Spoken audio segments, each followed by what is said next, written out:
Bon midi tout le monde, j'espère que vous allez bien. 31 mai déjà, ça passe tellement vite. On va se rendre compte qu'on va être à la moitié de l'année, puis on n'aura pas vu ça passer.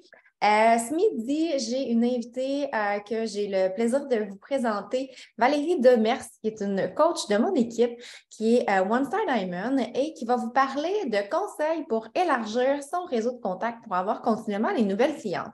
On le sait, souvent quand on commence comme nouvelle coach, on va se référer à notre réseau immédiat, puis on va avoir nos premières clientes quand même rapidement parce que c'est des personnes qui nous font confiance, puis ça va bien. Mais souvent, ce qu'on se retrouve, c'est qu'il va y avoir des coachs qui vont, là je dis tout le temps coach, j'ai vraiment de la misère à inclure dans mon vocabulaire partenaire. On va avoir des partenaires qui vont avoir de la misère à justement aller comme sortir de leur réseau de contacts, puis ils ne savent pas nécessairement comment faire. Puis c'est hyper important dès le jour 1 de commencer justement à faire des actions pour élargir son réseau de contacts pour toujours avoir des nouvelles clientes qui vont venir à nous, puis avoir du succès là, sur la durée. Alors, Valérie, elle est coach depuis 4-5 ans? 4 ans et demi. 4 ans et demi, j'étais proche. Donc, elle a du succès. Son succès de club, c'est quelque chose là, qui est vraiment à quoi elle tient à cœur à tous les mois. Elle en fait un incontournable et c'est évidemment parce qu'elle a su élargir son réseau de contacts. Elle continue d'avoir du succès encore aujourd'hui. Alors, si je te laisse la parole, Valérie, pour nous parler un peu de ton parcours et de tes stratégies pour élargir ton réseau de contacts. Super, ça a l'air d'être correct. Merci beaucoup, Mélissa. Merci de la présentation. Merci d'être là, tout le monde, en ce dernier jour du mois de mai, justement. Là, j'espère que vous avez atteint vos objectifs. Sinon, il nous reste quelques heures. Et puis, je vous avoue que là, j'ai des petites notes parce que je ne veux rien oublier et j'ai ma bouteille d'eau parce que je suis un peu nerveuse, j'ai la bouche sèche. Alors, voilà, mais je me lance. Je suis super contente d'être là avec vous aujourd'hui, vraiment, là. Donc, je me présente, je m'appelle Valérie, moi je suis infirmière à temps plein et je suis maman de 2 grands ados finalement, mais je vous dirais même que ma fille qui vient juste d'avoir 18 ans et mon fils qui va avoir 16 ans bientôt. Fait que ça va vite, mais voilà. Et je suis coach depuis 4 ans et demi. Depuis le début, moi, en tout cas, j'ai rapidement eu le déclic là, après avoir commencé la formule. Je suis tombée en amour et tout ça, un peu comme un parcours qui ressemble aux autres. Et puis, dès que j'ai commencé le coaching, je me suis dit, moi, je veux une gang, je veux une équipe, j'aime ça. Puis là, je suis super fière parce que oui, on a atteint un étoile diamant au mois de décembre, mais j'ai aussi une belle équipe là, avec des filles dynamiques, des filles avec qui j'ai tissé des liens d'amitié. Puis c'est vraiment, vraiment le fun. Et on aspire bien sûr à des rangs plus hauts, là. Fait qu'on travaille fort. Mais en préparant la présentation aujourd'hui, je me suis dit, ouais, j'ai sûr que je vais donner plein de conseils. Je ne suis pas parfaite. Il y a des choses, j'ai mes blocages un peu comme tout le monde. Mais je pense que l'important, c'est de passer à l'action puis de toujours s'améliorer parce qu'on s'améliore toujours un petit peu. Donc, voilà. Fait que le sujet d'aujourd'hui, élargir son réseau. Probablement que je vais m'adresser beaucoup aux gens que ça fait pas très longtemps qui sont partenaires ou aux gens que peut-être que leur business est peut-être un petit peu plus au ralenti puis qui veulent se remettre dedans. Pourquoi? Parce que élargir son réseau, c'est un incontournable, c'est primordial et ça fait 4 ans et demi que je suis là, puis on entend régulièrement parler parce que c'est la base. Ça va partir de là. Pourquoi? Parce que si on veut du succès, c'est comme la première étape. Si on veut des gens avec qui connecter, si on veut des gens à inviter, des gens qui vont s'inscrire avec nous, eh bien, il faut agrandir notre réseau. C'est un peu mathématique, puis c'est un peu avec le principe de l'entonnoir aussi. Hein. Plus qu'on a un grand bassin, mais plus qu'il y a des gens avec qui on va pouvoir parler, puis il y a des gens qui vont s'inscrire avec nous. Fait que vraiment, élargir son réseau, c'est vraiment à la base de tout. Donc, voilà, c'est sûr que comme Mélissa disait, quand on commence dans le coaching, quand on commence comme partenaire, on va commencer avec notre réseau chaud, c'est sûr, parce que c'est des gens qui nous connaissent, des gens qui nous aiment, qui nous font confiance, mais on fait quand même rapidement le tour de notre réseau chaud. Mais il ne faut quand même pas les négliger. Il faut en parler autour de nous, de notre formule. Il faut leur envoyer des messages aussi. Puis, tu sais, fais le tour aussi de toute ta famille, que ce soit des collègues de travail, des anciens collègues de travail, des amis. Puis faire le tour aussi de tous nos amis actuels sur Facebook qui pourraient être intéressés. Fait qu'on peut leur envoyer des messages en disant « Bien, je commence un projet, ça me tient vraiment à cœur, j'aimerais ça que tu en parles un petit peu. » Fait que, tu sais, on peut y aller comme ça.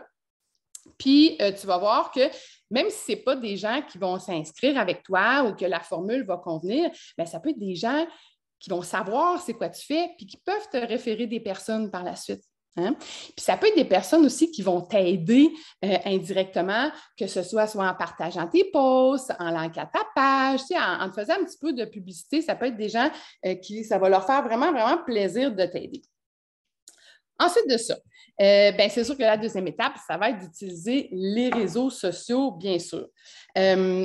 Je t'invite au départ, peut-être de prendre en note le nombre d'amis que tu as sur Facebook, le nombre de followers que tu as sur Instagram, pour pouvoir, après ça, te donner des objectifs d'augmenter ton nombre de personnes.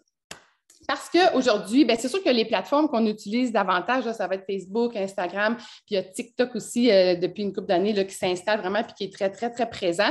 Moi, j'utilise plus Facebook et Instagram, c'est sûr. Fait que je vais peut-être donner des stratégies plus en fonction de ces plateformes-là.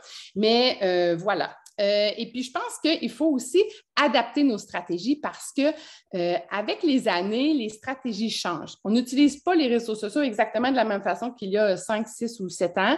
Maintenant, les clientèles changent, les façons de faire changent, les gens sont pressés, ils aiment le contenu rapide. Donc, il faut s'adapter vraiment à travers les façons de faire. Donc, premièrement, pour élargir notre réseau, la première façon, ça va être une façon qui va être plus directe, une façon qui est simple. Dans le fond, sur Facebook, ça va être d'inviter des nouveaux amis Facebook et sur Instagram, ça va être de suivre des gens, d'être follower, de follower des gens. Donc, ne vous gênez pas. Parce que moi, je me souviens au début, j'invitais des gens que je connaissais d'être amis Facebook avec moi, mais graduellement, j'ai commencé à inviter des gens que je savais c'était qui, je sais qui, on vient du même patelin, on a beaucoup d'amis en commun. Fait que tranquillement, pas vite, on se dégêne puis on invite des gens qu'on connaît de moins en moins finalement. Puis, tu sais, je n'invite pas parce que, au pire, la personne, elle ne va juste pas nécessairement accepter ton invitation. Puis, si la personne accepte, tant mieux. Puis elle, même si vous ne vous connaissez pas beaucoup, elle va apprendre à te connaître. Elle va te voir sur les réseaux sociaux, elle va voir c'est quoi tu fais. Puis, tranquillement, pas vite, c'est sûr qu'elle va, si elle a à s'y intéresser, ça va le faire. Puis, à un moment donné, vous allez avoir l'occasion de connecter. Donc, pour moi, un incontournable, je vais faire au moins une dizaine d'invitations d'amis Facebook par jour. Ça, c'est sûr, c'est un incontournable pour moi. De quelle façon ou qui qu'on invite comme ami? Facebook est bien fait, nous donne des suggestions d'amis Facebook. Fait que je passe un par un, je regarde si on a un petit peu le profil de la personne, je vais regarder si on a un profil qui se ressemble, je regarde aussi ses photos, fait que ça va me donner une idée quel genre de personne, c'est quoi ses intérêts, si elle met des photos qu'elle fait du plein air, des photos qu'elle court, là, je vais me dire, elle aussi, elle aime la course, moi j'aime ça, fait que ça va être des gens que je vais avoir tendance là, à demander comme amis. J'aime bien aussi quand on a au moins 5 amis en commun, fait que si la personne me demande on se connaît-tu, pourquoi tu m'invites, je vais être capable de dire on a des amis en commun, puis je pense que ce que je fais pourrait quand même t'intéresser, mais tu sais, pas de stress, là, c'est vraiment libre à toi. Donc, tu sais, on va y aller vraiment avec des gens qui ont un profil un peu similaire à nous. Petit conseil quand même d'y aller tranquillement avec Facebook parce que si on invite 100 amis tout d'un bout, c'est sûr que tu vas être bloqué là, sur la plateforme pendant un certain temps. Donc, voilà. Ça va être d'inviter vraiment soit avec les suggestions de Facebook ou on peut aller aussi sur le profil d'un de nos amis puis aller voir ses amis à elle ou à lui. Donc, si on a un ami avec qui on a vraiment des intérêts communs, probablement que ses amis, il y a de bonnes chances qu'on ait aussi des intérêts en commun ou un petit peu même genre de personnes. Deuxième façon aussi d'augmenter notre réseau, d'augmenter le nombre de personnes qui nous suivent, ça va être d'intégrer des groupes d'intérêt sur Facebook, entre autres. Puis allez-y avec des groupes selon vos intérêts à vous. Tu sais, si tu aimes le camping, il y a des groupes de camping, ça peut être des groupes de nouvelles mamans, ça peut être des groupes selon une condition de santé que tu as, que ce soit, je ne sais pas moi, tu fais des traitements d'infertilité, il peut y avoir des groupes de personnes qui se soutiennent et qui échangent là, à ce sujet-là. Moi, je sais que j'aime bien les groupes de plein air, de randonnée, de course, parce que c'est des choses que j'aime. Donc, si tu as des gens qui ont les mêmes intérêts que toi, bien, ça va être plus facile d'entrer en contact avec eux par la suite. Et la façon de faire dans les groupes, bien, ça va être d'interagir avec les publications que les gens font. De liker des photos, de commenter, parce que souvent dans les groupes, les gens, ils vont demander des conseils, ils vont partager des choses qui leur tiennent à cœur. Moi, je suis dans un groupe, les Labradors du Québec. J'ai un chien, c'est un Labrador. Donc, je sais qu'à chaque fois que quelqu'un pose une question, il y a beaucoup de monde qui répond. Fait que, tu sais, ça l'interagit beaucoup, c'est intéressant. Et de fil en aiguille, si tu commentes la publication d'une personne, bien, il peut y avoir 2-3 échanges, puis après ça, tu peux aller la demander en privé comme ami, puis tu peux continuer la conversation en privé. Donc, voilà, comme par exemple, moi, je vais faire une grosse randonnée à la fin juillet, puis dans un groupe de randonnée, une fille qui est allée, puis là, j'ai commenté, une autre fille qui a commenté, qui a dit hey, « moi aussi, j'y vais à la fin juillet ». Fait que là, on a continué notre conversation en privé. T'sais. Fait que là, ça va être une personne qu'on ne se connaissait pas du tout, mais qui va voir avec mes réseaux sociaux c'est quoi je fais aussi dans la vie, puis qui peut être intéressée là, à ce que je fais. Donc, voilà. Puis sinon, sur Instagram, bien, ça va être d'aller chercher des comptes d'influence qui va correspondre encore là à nos intérêts, à notre personnalité. Fait qu'on va s'ajouter comme follower, puis après ça, on va connecter avec les personnes qui sont abonnées à ce compte-là, parce qu'il y a des bonnes chances aussi que ce soit des gens avec les mêmes intérêts puis avec les mêmes personnalités. Donc, voilà. Fait que là aussi, on va connecter, liker quelques photos, interagir avec les publications des gens et tout. Sinon, ensuite de ça, une façon un petit peu plus indirecte d'agrandir notre réseau, ça va être d'attirer les gens. Donc là, on a beaucoup demandé de nous suivre, demandé d'être amis, tout ça. Mais là, ça va être d'attirer les gens. De quelle façon? Ça va être par notre présence sur les réseaux sociaux. C'est sûr, quand on débute, des fois, on est gêné de publier sur les réseaux sociaux, on est gêné de s'afficher. Je le dis à ma conclusion aussi, mais moi, j'ai toujours gardé en tête que je le faisais selon une intention. Tu sais, je ne m'affiche pas sur les réseaux pour me penser bonne ou pour me montrer, mais c'est vraiment dans une intention d'inspirer les gens et de leur montrer que c'est possible de s'entraîner, de bien manger, de prendre soin de soi, même quand on est très occupé et qu'on a une vie de fou. Tu sais. Fait que moi, c'est vraiment toujours ça que j'ai gardé en tête quand je publiais sur les réseaux sociaux. Fait que là, les gens, il faut qu'ils te voient. Parce que si les gens ils ne te voient pas, ils vont t'oublier. Fait que c'est quand même important d'être constant. C'est sûr qu'on le sait, la plupart d'entre nous, je sais, moi, je travaille à temps plein, j'ai des enfants, on a toutes nos responsabilités. On ne demande pas de faire 5 posts par jour puis 20 stories non plus. Là, mais de garder une certaine constance, bien, c'est sûr que les gens, à force de nous voir, bien, à un moment donné, ils vont accrocher. Parce que les gens ne sont pas nécessairement prêts à embarquer sur un processus santé, un processus de remise en forme la première fois qu'ils voient sur les réseaux sociaux. Là. Fait que des fois, il faut que ça mijote dans leur tête. Comme on dit souvent, on sème des graines, puis à un moment donné, les gens, ils vont être prêts. Puis ça sera toi qui vas entrer en contact avec eux ou eux avec toi, mais des fois, ça prend du temps. Fait qu'il faut être présent, puis il faut en parler beaucoup. Donc, avant de rentrer en détail sur qu'est-ce qu'on peut publier, j'avais 2-3 petits points qui étaient importants. Dans le fond, la présentation de nos réseaux sociaux, c'est super important. Que ce soit notre profil ou notre page Facebook ou que ce soit notre bio Instagram, c'est important que ce soit clair, que les gens qui arrivent sur nos réseaux sociaux, ils savent c'est quoi qu'on fait puis c'est quoi qu'on a à offrir. Voilà. Il faut qu'ils comprennent aussi, mettons, selon les dernières publications, ils arrivent sur ton profil, il faut qu'ils sachent un peu c'est quoi que tu as à offrir. Donc, puis, c'est important aussi d'être quand même, de bien choisir, puis ça, je vais en parler un petit peu plus loin, là, de nos photos. Il faut que ton profil il soit public aussi. Parce que s'il est privé, ça va être juste tes amis qui vont le voir. C'est important d'avoir ton profil public pour qu'il y ait le plus de gens possible qui tombent dessus et qui le voient. Si aussi, mettons sur Facebook, si tu as ton profil perso puis tu as une page, ça va être important de mettre le lien de ta page aussi sur ton profil perso pour que rapidement les gens puissent cliquer dessus puis avoir accès à ta page, malgré que moi, personnellement, je publie la même chose là, sur mon profil perso, sur ma page, dans mes stories, Instagram, Facebook. Je publie partout pour qu'il y ait le plus de gens possible qui me voient aussi. Ensuite, ce qui est important aussi, ça va être de définir ton avatar, ta niche. À qui tu t'adresses, c'est qui ta clientèle, tu sais. Puis je le disais tout à l'heure, tu vas aller selon tes intérêts, ta personnalité, ta vie, toi en général. Fait que souvent, tu vas t'adresser à des gens qui te ressemblent, tu sais. Parce que si on essaie de s'adresser à tout le monde, bien, les gens, ils vont se sentir moins concernés, puis ils vont avoir moins tendance à répondre à l'appel et à interagir avec tes affaires.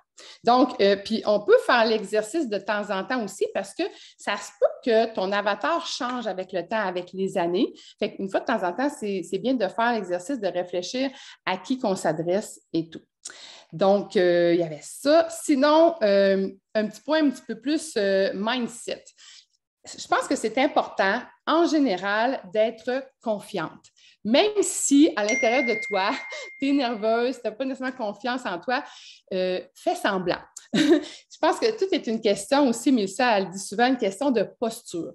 Parce qu'on croit à notre formule, on sait que ça fonctionne, donc pourquoi qu'on serait gêné de l'offrir? T'sais?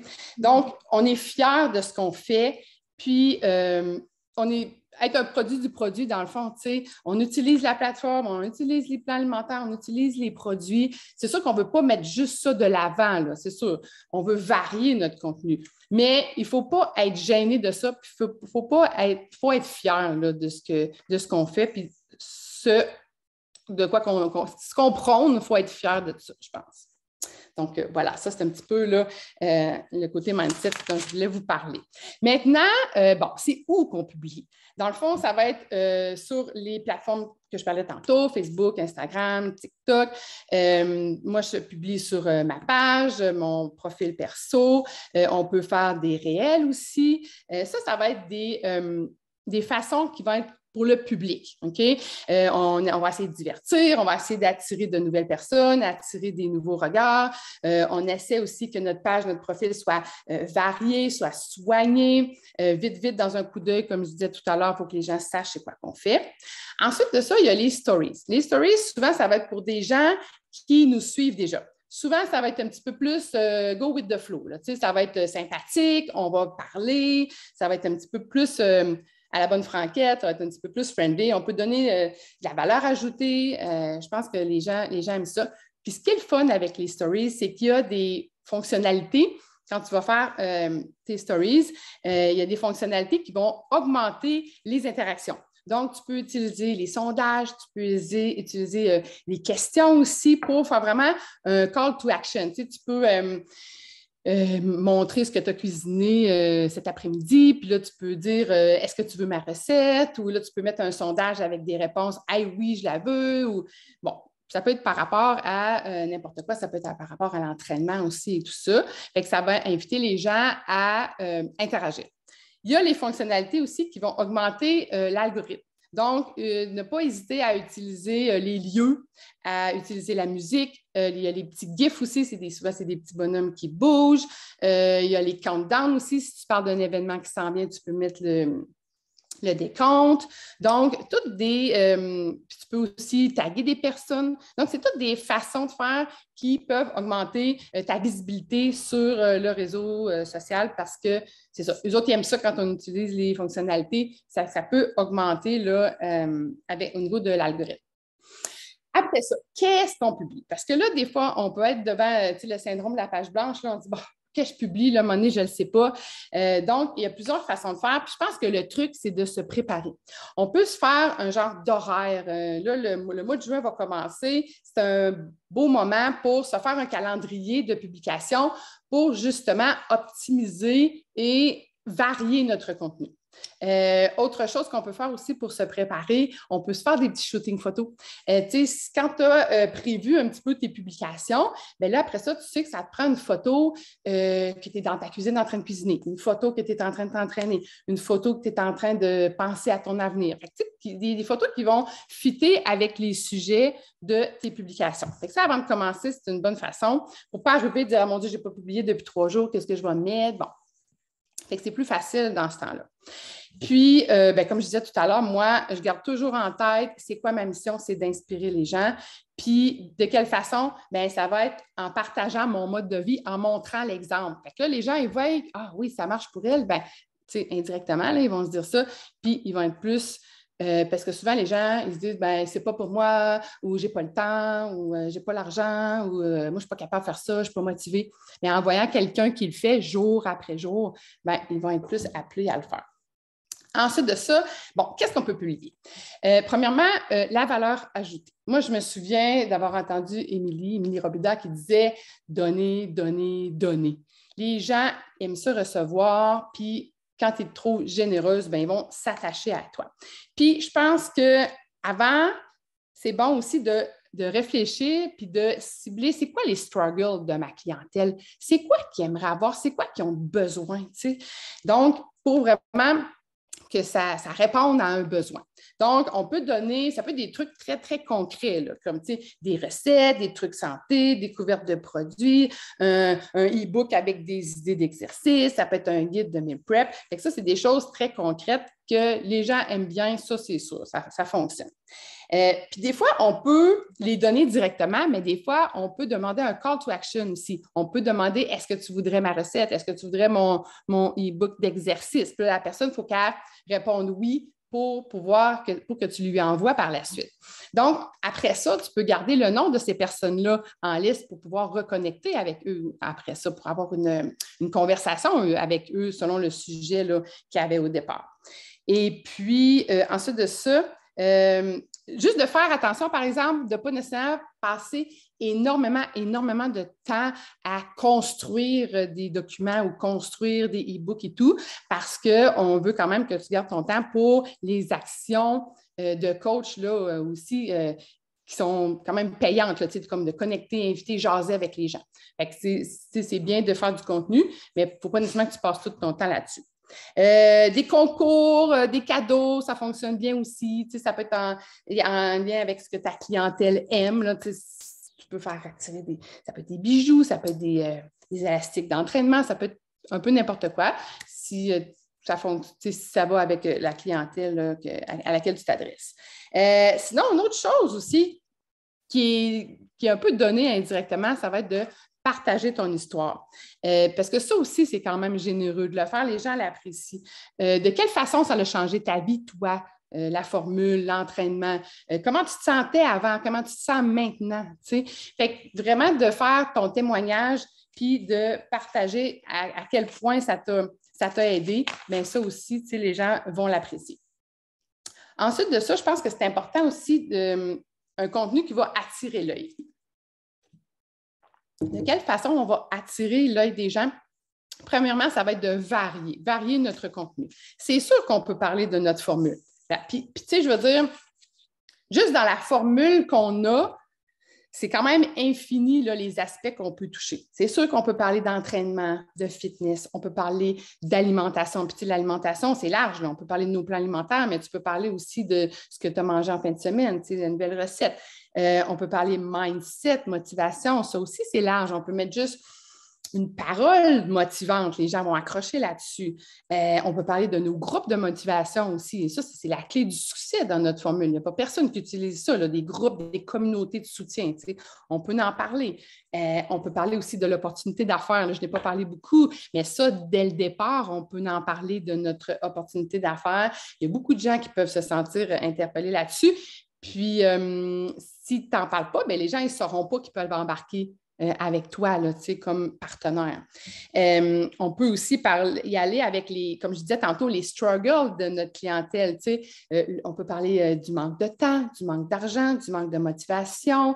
Fait puis prouver que notre formule peut répondre à ces struggles-là, vraiment. Ensuite de ça, on peut varier le style aussi. C'est sûr que tu peux mettre des photos, tu peux mettre des vidéos, des fois tu peux parler, des fois tu peux faire des boomerangs sur Stories. Fait que, varier le style de publication aussi. Tu peux mettre du contenu vulnérable, tu peux parler des fois de tes difficultés à toi. On n'est pas parfait, on est des humains et on ne peut pas dire que tout va toujours très bien pour nous puis qu'on est toujours motivé. Non, il y a des journées que ça va moins bien. Puis, quand on en parle, juste de montrer ta facette plus vulnérable, là, ça fonctionne vraiment bien. Les gens, ils s'identifient à toi, puis souvent, les gens interagissent vraiment beaucoup avec ces posts-là. Tu peux mettre du contenu humoristique aussi. Les gens, ils aiment ça, être divertis, tu sais. Donc, voilà, c'est de varier. Mettre du contenu aussi de tous les jours. Les gens, ils aiment ça voir notre vie, ils aiment ça voir ce qu'on fait dans la vie en dehors de l'entraînement. Moi, quand je mets des posts ou des stories quand je vais à mon chalet avec la super de belle vue sur le bord du lac, là, j'ai plein de vues de stories. Là, les gens, ils aiment ça. Moi, mes enfants, je ne peux pas les montrer, ils ne veulent pas. Mais des fois, ça va être de montrer ce que tu as fait avec ta famille, les activités que tu as faites la fin de semaine et tout. Les gens, ils aiment ça. Sinon, au niveau des photos, quand même, c'est important de prendre le temps de faire des belles photos, des photos soignées, d'avoir une belle lumière aussi. C'est sûr qu'en stories, des fois, ça se fait vite, puis c'est pas obligé d'être toujours parfait puis d'avoir l'air de la photo du photographe, là. Mais de façon générale, sur ton profil, si tu as des belles photos, ben c'est plus crédible puis ça a l'air plus professionnel. Donc, les gens vont avoir plus tendance là, à te regarder encore et encore. Puis, il faut garder en tête aussi que les gens, là, ils swipent vite. Hein? Tu sais, les gens, là, ils roulent leur fil d'actualité. Puis, si tu n'as pas quelque chose qui pop leur attention, ça se peut qu'ils passent free sur ta publication puis ta story. Fait que vraiment avoir des gens qui vont attirer l'œil. Puis, je n'ai pas pour sortir du lot. Tu sais, d'avoir quelque chose qui peut surprendre même à la limite. Tu sais, je dis n'importe quoi, à un moment donné, dans une formation, je pense que c'est Mélissa qui disait ça, mais tu sais, mettre une photo, je ne sais pas, tu ne feras pas ça, mais tu sais, je dis n'importe quoi, en maillot de bain à l'épicerie, tu sais, ça n'a pas rapport, mais tu sais, ça serait quelque chose qui attirerait l'attention des gens, puis qui pourrait aller voir un petit peu plus loin sur ton profil puis sur ton texte. Donc, n'hésitez pas à mettre des choses, que ce soit colorées, des choses, tu sais, qui vont aller quand même selon vous puis selon votre personnalité, mais qui peuvent sortir du lot. Parce que des fois, quand on cherche l'inspiration, on va regarder le profil des autres coachs, des autres partenaires. Puis oui, ça peut être une façon de s'inspirer, c'est bien correct, mais je pense qu'il faut vraiment y aller selon soi, puis pas copier ce que les autres font, bien sûr, ça c'est sûr. Sinon, c'est un peu ça que je disais là-dessus. Sinon, des petits trucs, des petits twists, là, je pense qu'il peut aider aussi là, à ce qu'il y ait plus de monde. Taguer des endroits, taguer des marques, ça aussi, ça fonctionne bien. On peut se taguer entre nous aussi. Tu sais, quand tu as fini ton entraînement, taguer tes 2-3 amis dans ton équipe ou des 2-3 autres participantes ou des amis que tu sais qui s'entraînent aussi. Il y a plein de situations là, que tu peux taguer des amis. Sinon, tu peux, dans un post, tu peux demander aussi aux personnes si tu es d'accord avec moi, si tu es d'accord avec ce que je viens de présenter. Gêne-toi pas pour liker, commenter ma publication, de la partager aussi. Sinon, dans un post, on peut poser des questions aussi, mettre un sondage ou commencer un post en disant « Y a-tu juste moi? » Ou vous autres aussi, vous arrivez face, là, je n'ai pas d'exemple en tête, là, mais tu sais, puis là, les gens vont dire « Hey, moi aussi, ça m'arrive souvent », puis ils vont interagir. Après ça, demander de liker la page. Sinon, on peut faire des événements aussi. Tu sais qu'il y a quelque chose qui s'en vient, un nouveau programme qui va sortir. Tu peux faire un événement aussi sur ta page ou ton profil. Puis là, dans l'événement, tu peux aller inviter tous tes amis, puis les gens vont avoir une notification de cet événement-là. Fait que là, encore là, ils vont voir, même s'ils n'intègrent pas, peut-être qu'ils vont voir qu'est-ce qui se passe, puis ils vont voir, puis à un moment donné, ils vont être intéressés, tu sais. Fait que je pense que ce qui est important, c'est de ne pas oublier dès qu'il y a des gens qui like, qui commentent, qui interagissent avec vos publications, vos stories. C'est important d'aller leur écrire, d'aller les remercier ou de les inviter si vous n'êtes pas déjà amis ensemble. Ça va être vraiment important d'aller vers eux. Et de toute façon, ils ont déjà interagi avec votre contenu. Fait que, c'est pas gênant d'aller vers eux. Et aussi d'ajuster notre contenu en fonction de ce qui fonctionne. Tu sais, si tu vois que tu fais un tel genre de publication puis il n'y a jamais personne qui interagit, bien, tu peux en faire moins souvent puis aller continuer à faire tes actions, tu sais, qui attirent des vues puis des interactions. Fait que ça ressemble à ça. Sinon, bien, en résumé, je pense que c'est important comme j'ai dit un peu précédemment, d'être toi-même, de parler avec ton cœur, parce que les gens, ils font affaire avec des gens qu'ils aiment, qu'ils connaissent et puis en qui ils ont confiance. Fait que je pense que d'être transparent, d'être authentique, les gens, ils vont le ressentir puis ils vont avoir envie d'aller vers toi. Et quand même, ne pas avoir peur de te démarquer parce que tu as ta personnalité à toi, tu n'es pas obligé d'être comme les autres. Et puis, c'est sûr qu'il y a des gens qui vont aimer ce que tu fais, puis d'autres moins, mais c'est pas grave. Tu sais. Je pense qu'il faut faire fi du jugement, puis de se concentrer sur les gens qui veulent ce que tu as à offrir. Puis il y en a beaucoup, beaucoup, beaucoup, beaucoup qui ne te le diront pas, mais qui vont t'admirer puis qui vont trouver ça super cool ce que tu fais. Fait que si jamais tu as des mauvais commentaires ou si jamais tu te dis « Ah, oh, elle, qu'est-ce qu'elle va penser? » Pense pas à ça, concentre-toi sur les gens là, qui ont besoin de toi, dans le fond. Là, puis nos intentions sincères, notre mission, c'est quoi? C'est de faire la différence dans la vie des gens. Fait que je pense qu'il y a des gens qui ont besoin de ça. Et puis, il y a le développement personnel qui peut beaucoup, beaucoup t'aider aussi à travers tout ça, au niveau de ta confiance, au niveau de ta posture et tout. Fait que je pense que ça fait le tour un peu de ce que je voulais vous parler. Je ne sais pas si j'ai... Non, je n'ai pas parlé trop vite. Je pense que c'est correct. Je ne sais pas s'il y en a qui avaient des questions. Merci Valérie pour tout ce que tu nous as partagé aujourd'hui. Tu sais, on voit que c'est un tout, hein? Les activités qu'on a sur notre Business Activity Tracker, c'est vraiment ça qui va nous permettre d'élargir notre réseau de contacts, d'avoir des nouvelles connexions, de pouvoir inviter des nouvelles personnes, puis d'avoir des nouvelles clientes qui vont s'inscrire, d'avoir une business qui va durer, qui va avoir du succès sur le long terme. C'est important de s'afficher sur les réseaux sociaux, comme tu l'as dit, de créer du contenu à valeur ajoutée, d'aller vers les gens, puis après ça, faire le travail en privé, d'avoir ces conversations-là sincères, puis de ne pas les lâcher, puis de faire des suivis avec elles, puis de les inviter, de valider leurs objectifs, valider leurs besoins, puis de les inviter à nos solutions finalement. Fait que, tu sais, c'est vraiment ce tout-là qui fait que, ça fonctionne, puis chaque étape est hyper importante. Donc, tu sais, c'est vraiment là de rien négliger finalement, puis d'être constante dans nos activités. Voilà. C'est sûr que je n'ai pas parlé beaucoup, là, j'ai pas parlé beaucoup, c'est ça, des connexions, des invitations, de la suite, parce que ça peut élargir son réseau. Mais comme tu dis, je pense que c'est une question d'équilibre. C'est ça. Faut vraiment, ça prend tout. Véronique dit « Merci beaucoup pour ton temps, c'est un beau partage, je retourne au travail. » Cindy, « Merci Valérie, c'était super. » Marie-Pierre, en effet, merci beaucoup pour tous tes conseils pratiques et sécurisants, très appréciés. Super, vraiment. Il y en a qui écoutent en rediffusion, je n'ai pas pour mettre des commentaires au pire en bas de la vidéo, ça va me faire plaisir si jamais il y a des questions par la suite. Oui, merci en tout cas, tu nous as partagé des façons de faire qui vont probablement là, aider certaines à savoir un peu où aller pour trouver justement ces nouvelles personnes-là à contacter dans les groupes d'intérêt, quel genre de publication faire sur les réseaux. Puis, si vous avez appris quelque chose, n'hésitez pas à nous le dire. Si vous essayez des nouvelles choses, n'hésitez pas à nous le partager. On aime ça aussi toujours savoir là, qu'est-ce qui fonctionne bien pour vous. Alors sinon, je vous dis bonne fin de mois. Un bon mois de juin, puis allez rocker cette business-là. Yes! Hey, merci! Merci Val! Bye! Bye bye!